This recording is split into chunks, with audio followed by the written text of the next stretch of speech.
Welcome back, everybody, to our next episode of Bridging the Badge. We are on special location today with a special presentation to give you. We are at the mayor's office, and I am with Mayor Eric Enriquez. Welcome to Bridging the Badge, sir. No, thank you. Thank you for having me, Lieutenant Whittle. It's a pleasure. Awesome. We are happy to have you here. So we thought about bringing you in because I know that you probably have some things to share in reference to the direction that the city is taking for Las Cruces. But before that, why don't you tell us a little bit about yourself and how you ended up in this great office? Okay. Well, thank you again for having me, and thank you for all that you do. And I want to thank all the officers from the Las Cruces Police Department for all their hard work and what they do to instill safety in our community. It's not overlooked. It's not taken for granted. As for me, I can say that I truly value every officer in this department. So thank you. And for me, born and raised here. I was born and raised here in Las Cruces. I'm a product of the Las Cruces Public Schools. I actually went to Mesilla Elementary for about 5 years, and then went to East Picacho School for one. I'm a throwback of Court Junior High, and then a graduate of Mayfield High School. Oh, Then I went to college, NMSU, so I am an Aggie, and I'm proud of it. Great. And I started my career with the city of Las Cruces not till 1997 as a firefighter. 1997. As a firefighter, and then went through the ranks and became fire chief, and then also was assistant city manager. Some time in the police department though too. Correct me if I'm wrong, but I'm pretty sure, right? Yeah, I did, and it was great training for me, very intense training. So I was a firefighter for about 6 years, and then went to the Fire Prevention Bureau to be an inspector and an arson investigator. And in order to do that, part of the successful completion in that promotion process was to go through a police academy. Wow. So I'm a graduate of 2003 Police Academy, Academy 3-4, Strength and Unity. Okay. That was our motto, and proud of it, and proud of my brothers and sisters from that academy. We're still good friends today, and it was great training for me. So I did that, became an inspector investigator, then became a fire marshal in the city of Hobbs in 2009. So I relocated. I left Las Cruces for a while, was a fire marshal. Then I was a director of community services, where I oversaw the building division, also code enforcement, animal control, the animal shelter, fire prevention, and safety. So a little bit of a diverse background. Then I became the fire chief there. And then in 2016, I was selected as a fire chief here in Las Cruces when Travis Brown retired. And it was a true blessing for me to come back to Las Cruces, to where I was born and raised, and I could come back to the community and retire and serve with the Las Cruces Fire Department.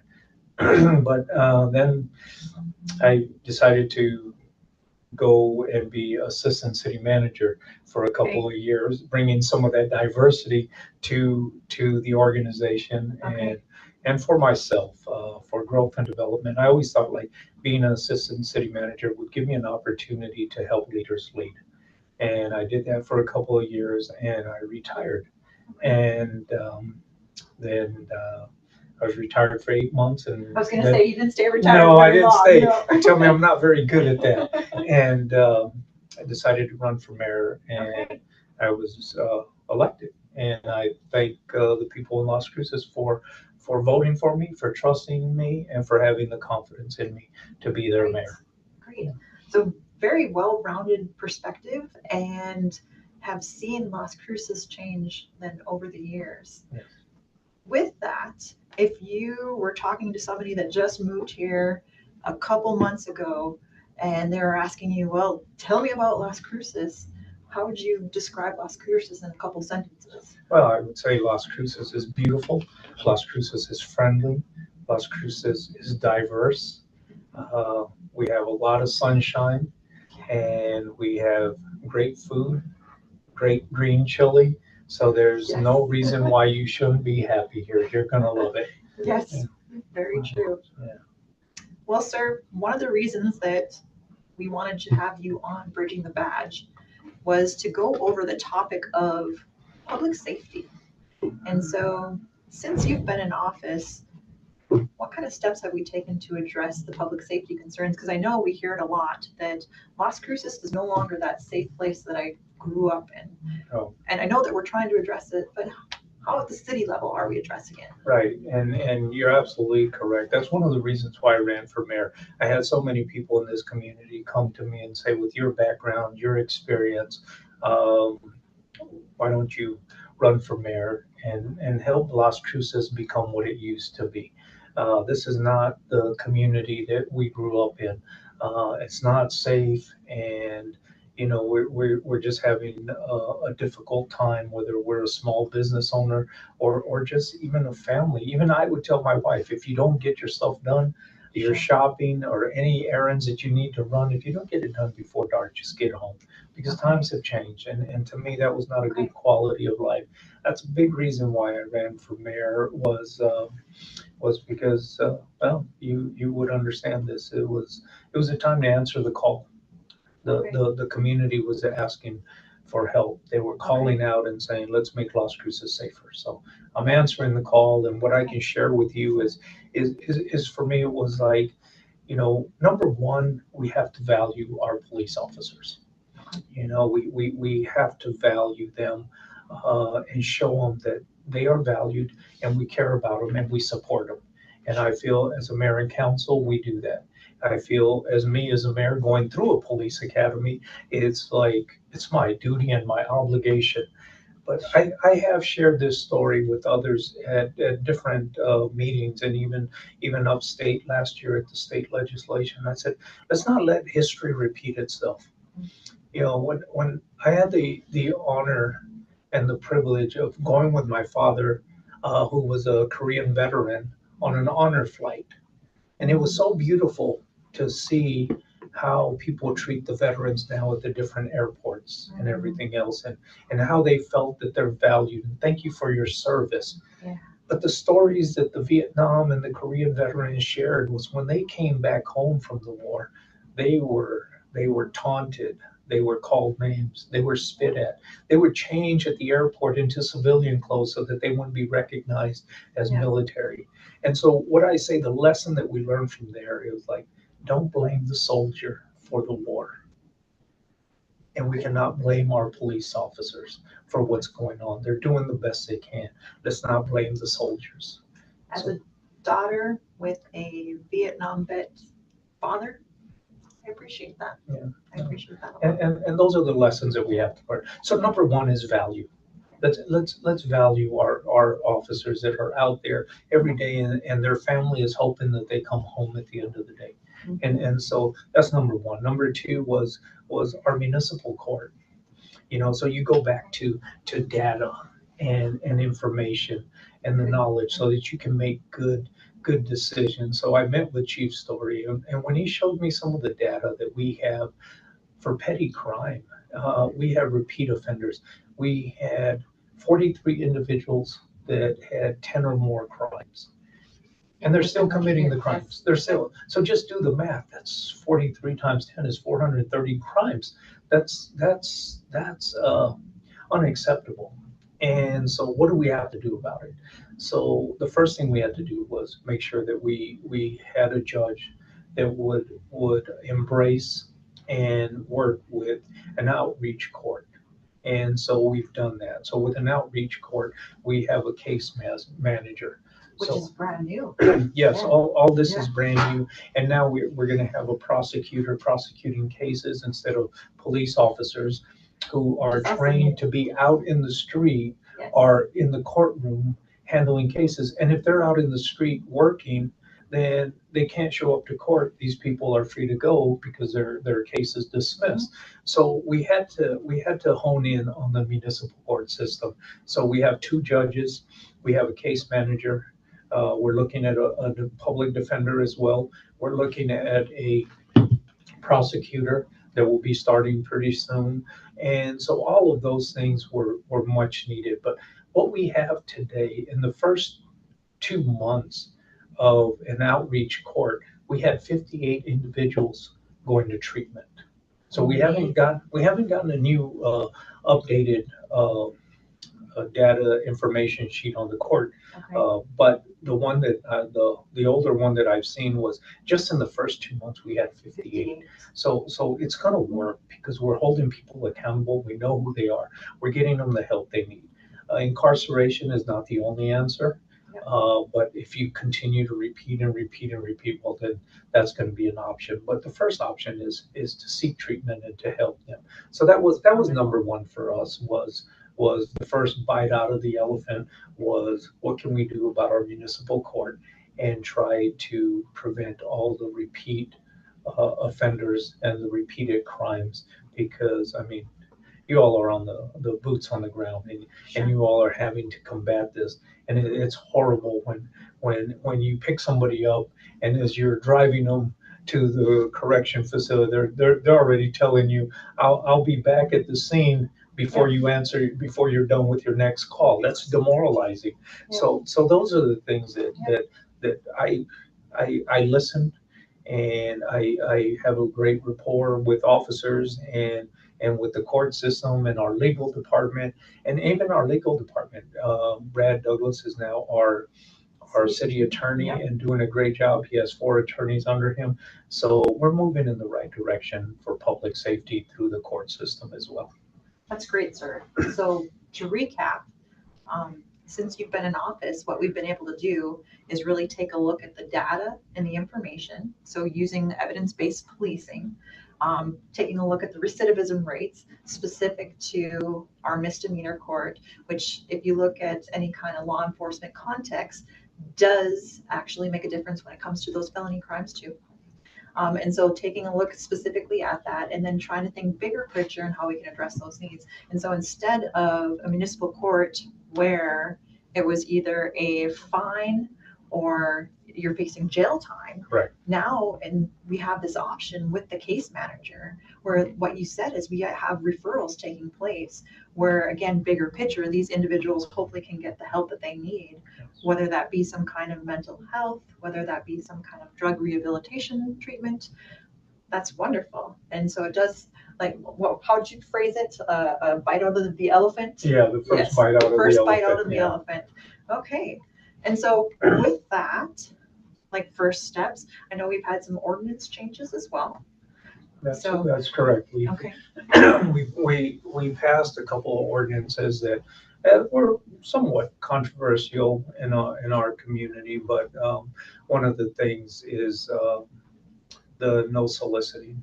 That was, something that we had a lot of individuals soliciting aggressively in shopping centers, at convenience stores, and we definitely had to do something about that.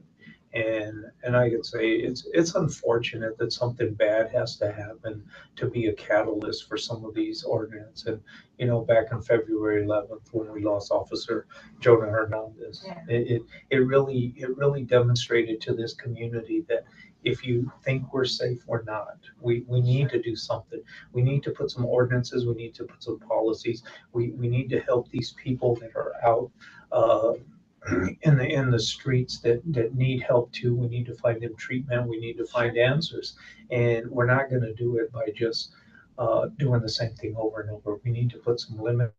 We need to put some boundaries. We got some get to rules and put law in order. Okay. And so that was one of the things that was a must for this community, was getting those ordinance. The shopping cart ordinance was another one. Okay. But definitely the aggressive soliciting that was taking place and really addressed. And by fear, I know as law enforcement go out to different stores or aggressively soliciting, or potentially they were blocking them from entering their vehicle, possibly even conducting an assault or even a battery. And just so that we're clear, everyone has a right to free speech, so they can definitely solicit in certain areas where it's appropriate to do so.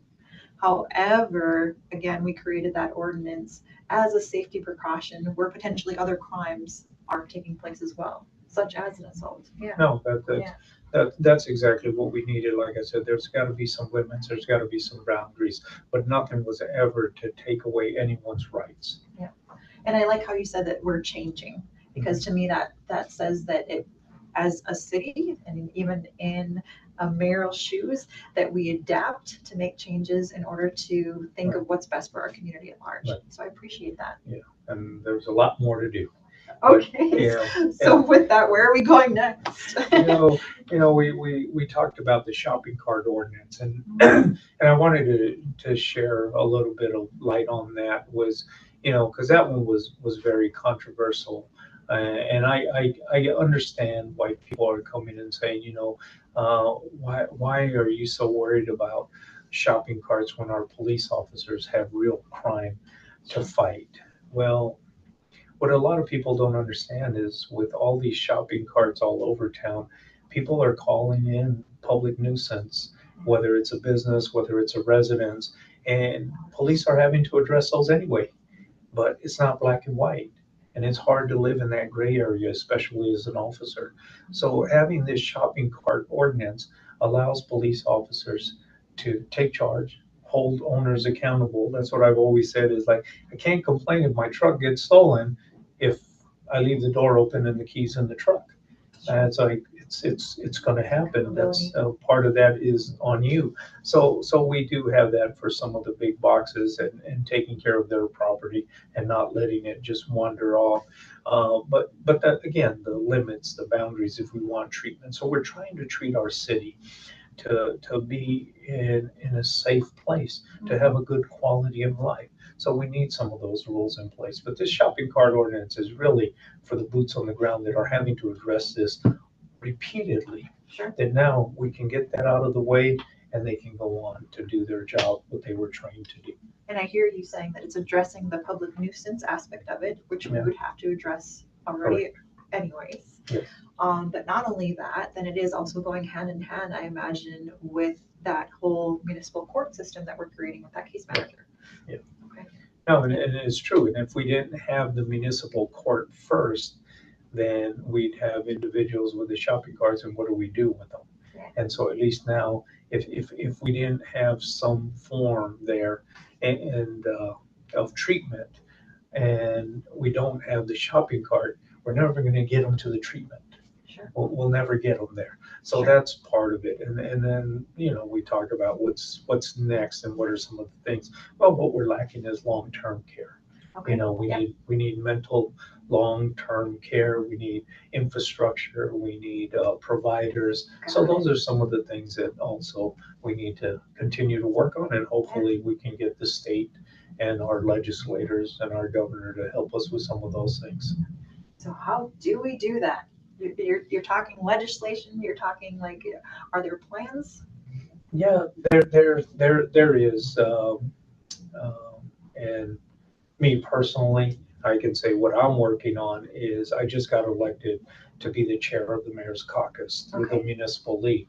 And that's where all the mayors in New Mexico can come together and start discussing and voicing their concerns, whether it's the court systems, whether it's the ordinances, whether it's the mental health issues, whether it's housing, whether it's homelessness, all these issues that we're all facing, economic development, all these things that we're facing in our different communities throughout the state. We come together and we start voicing those. We put them in an agenda form and as proposals to the municipal league, which can then send to their lobbyists to start lobbying to our legislators. So at least there's a plan now. There's a system in order to, but it takes involvement. It takes involvement, it takes engagement, and that's what I'm doing. I'm getting involved with our New Mexico Municipal League, as Chief Story is too, with the Chiefs Association, and I know the fire department, but the Fire Chiefs Association, our clerk is, our engineers are. So it's important that we get involved. So I said, well, the mayor has to do it too. We can't just leave it up to the organization and really take care of our community. So those are some of the things that I'm doing and working towards that. And with that, the municipal league, I can tell you that Clovis just reached out to our city attorney and wanted a copy of our no soliciting ordinance and our shopping cart ordinance because they're planning on implementing it because they know that we are the trendsetters now. We are being proactive. We are trying to do things in a right manner and not violate anybody's rights and make our community safe. And even the governor now is looking at maybe doing it statewide. So these are some things that we can start at the local end, and maybe it'll benefit us all in the state of New Mexico. Got it. It sounds to me like we're taking the steps and we're staying dynamic in those steps. And at the same time, we're going to collect the information that we need to collect and use that information to guide our next steps as we go. Yeah. Great. With that, I know that on the ballot, because it is, guess what? Go vote. It's coming up. But on the ballot, there is a potential GRT, gross receipts tax increase. So what's that all about? No, that's absolutely correct. And yeah, Tuesday is voting day. Please get out and vote. It's important. Everybody's voice is important. And that's one of the things with the GRT as well. It's a proposal of 0.032. So what it equates to, it's a minimal increase to our gross receipts, but not in our medication or our groceries. But just gross receipt taxes that can be spread throughout not only our residents, but visitors, guests that come to different events in our community that spend money in our community. Those taxes will come to our city budget. But I can tell you, Mayor and Council had the option. We have every right and authority to increase the GRT by 0.25 or a 0.025%. So instead of 32 cents on every $100 spent, we had every right to increase taxes by 25 cents on every $100. But we elected not to. We elected to let the people decide. It's up to the community. And what I share with the community is like we grew from 65,000 in 1990 to 116 now in 2024. That kind of rapid growth takes management, takes the ability to be financially stable in the future. And things were neglected and things were overlooked just because the growth was too fast. And you can't blame anybody. It's just part of what we call the growing pains. So this is an opportunity to go back and fix things like El Paseo and Solano and different areas that have been neglected in the past. And so this increase in the GRT would be a restricted fund for public safety and critical infrastructure. Such as those streets that you're mentioning. Those are the things that we need, that are needed in our community. Then the general fund starts to grow by itself because of the little increase, and we're able to do the services, the everyday services we need, but then get some wants and create a better quality of life. And as you create the better quality of life, due to the sunshine and the beauty and the friendliness and the good food, definitely people will move in and we'll be a thriving community. And in the long run, what we'll see is a financial, stable and healthy community. But we got to start now. We got to start now in order to see it in the future. And there's nobody that's going to come and save us. The state's not going to come and save us. The federal government is not going to come in and save us. Las Cruces is going to save us. So that's why I say it's up to the voters. If we really want that quality of life and we want to see things better and we want better protection from our police and our fire and our infrastructures, our roads, our street lights, our intersections, if we want all that, we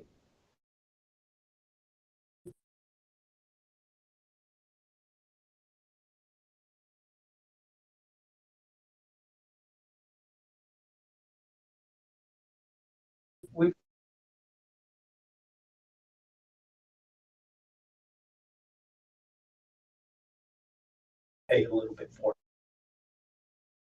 it. But it's minimal sacrifice for great returns. We're going to keep on going, correct? That's correct. Yeah. With developers and home builders, and we're all seeing and Right. what we can do as a city so that, they can keep costs down, creative and aggressive, because they're not stopping fires in Rideau. So now we see the flooding in Rock, and, they may just decide to move to Las Cruces. I mean, we've seen it in California. We've seen it with flooding in Houston. We've seen the hurricanes, the tornadoes, the earthquakes, and people move to Las Cruces because nothing bad happens here. Right. Knock on wood. Right. Yeah, we want to keep it that way, but we're going to still see the growth. We're still going to see the growth. Right. And so, again, to recap, that GRT increase public safety and critical infrastructure. Correct. Great. Yeah, we want to keep that restricted because it's like nothing else. But what it comes down to is trust. Sure. We'll say yes if we can trust you. And I can say, as an organization, we've had 2 cycles of GO bonds. We built fire stations, we built an animal shelter, we built a sports complex. So everything that we said we were going to do, we did. So I can say, and we're going to continue. So trust us that we as a city, as your mayor, as council, as a department, the organization, if we say we're going to do it, we're going to do it. Okay. So we did ask the community for some questions. Okay. And so we have those questions here. The first questions, it sounds like we may have touched on it a little bit already, but it asks, is there a specific plan to request support from state legislators in January that will help make Las Cruces safer? Oh yeah, for sure. We talked about the municipal league and now my role in that and getting involved, and so we can see what we're trying to do. But we talked about repeat offenders, and we talked about mental infrastructure and providers and long term, and those are the things that we have to go after. But I would say that we're gonna seek for changes in the competency law to make sure that we, again, going back to our judicial system, Sure. we're lacking, and we Sure. need to change some laws. And so those are the plans to get out in front of legislators and let them know what's not working in our community, and the result is the lack of public safety due to these laws. So in order to improve safety, these are the things that need to be changed. Got it. With that, are there bills or funding needed that would make Las Cruces a more prosperous place for business owners in particular? Yeah, there's several things.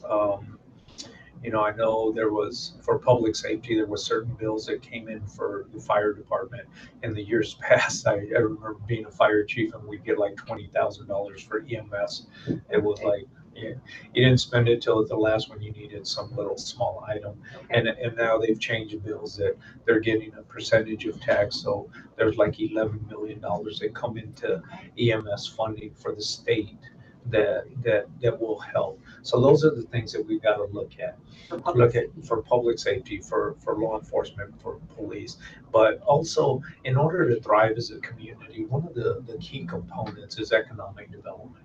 And if we can get some laws passed where anti-donation is not an issue, and also where incentives can be given to businesses that want to relocate and create better paying jobs in our community, creates a healthy, thriving environment, and also will deter from crimes because people are active working.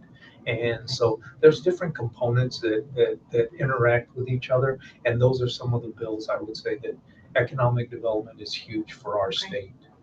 We have one Fortune 500 company in New Mexico, that's Intel, and we are a beautiful state, and we need to start attracting more and more, and not just in northern New Mexico, but even down south. Okay.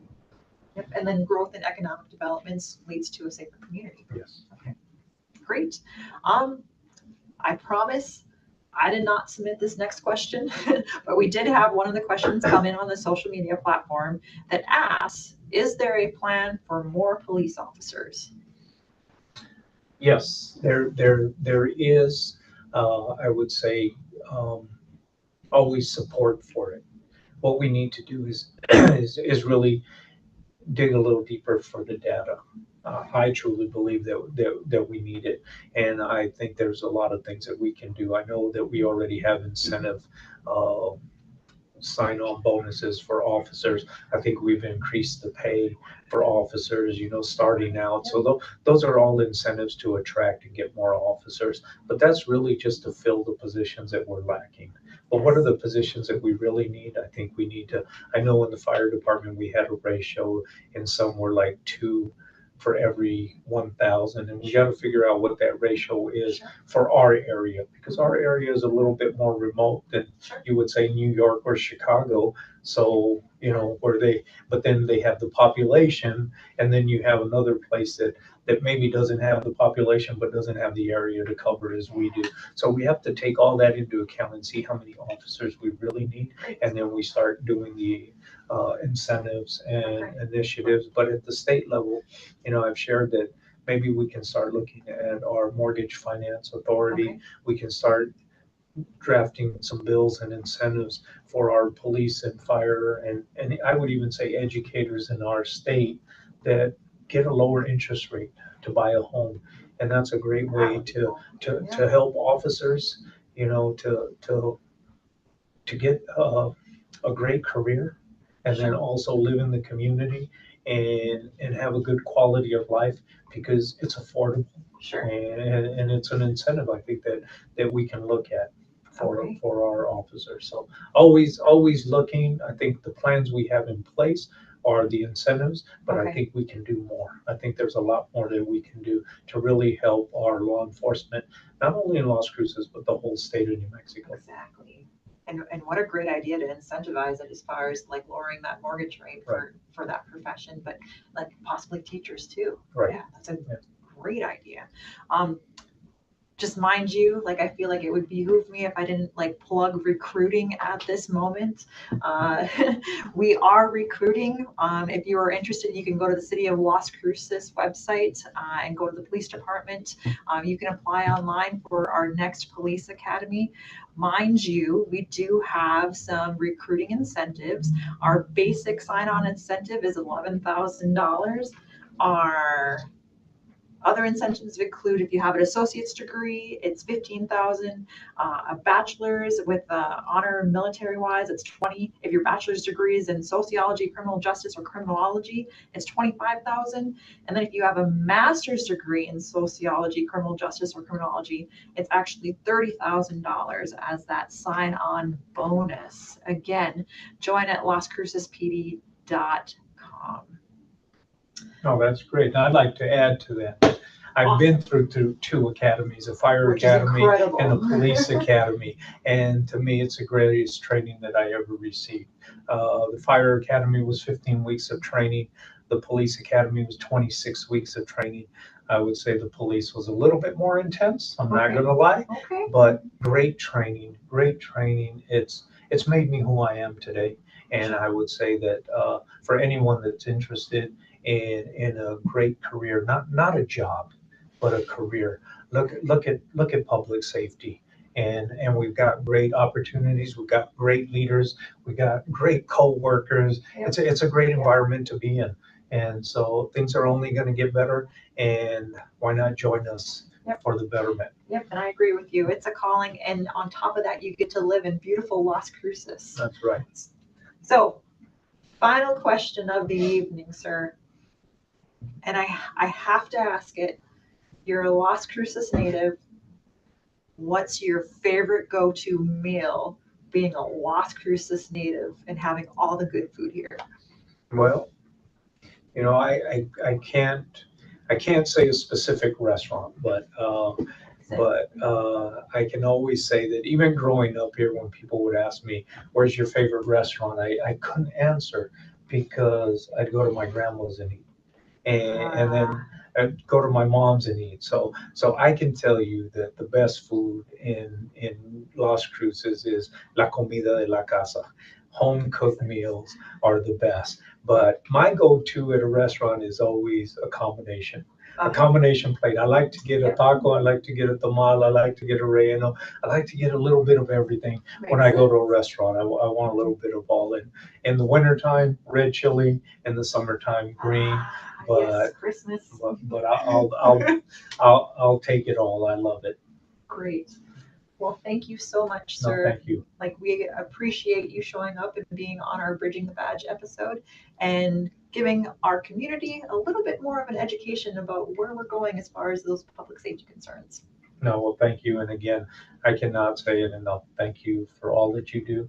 And thank you, Las Cruces Police Department, for all your hard work and your effort to keep this city safe. It's truly appreciated.